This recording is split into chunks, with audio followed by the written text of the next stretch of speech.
I don't know if you know much about like Mick Fanning, but like he's got scoliosis and he grew up with it. And I think it caused him a bit of issues, especially when he was younger in his surfing career.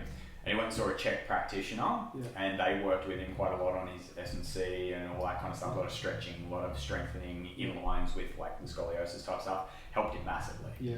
And then you heard about his hamstring injury he had in his career, where he like splits off the board and just tore his hammy clean off the ischial tuberosity.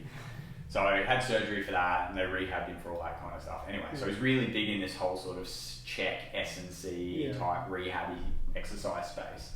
And there was a post the other day, one of those guys got him in there and kind of had it before and after where he's back, and like he got in and he spent weeks surfing and all that pumping surf that was going on, the last couple of weeks. And he was like all a bit twisted up and a lot of tight musculature, and just, as you can imagine, you just smashed yourself for hours upon hours every day in the surf in this like extended position.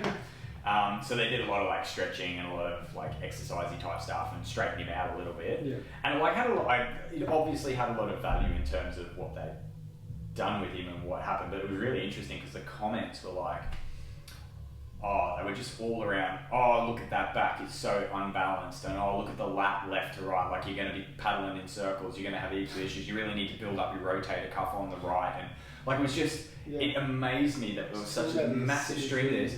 We're talking about like one of the best surfers that's ever existed. Exactly. Like he's got 4 world titles. Something, that's it. 4 world titles.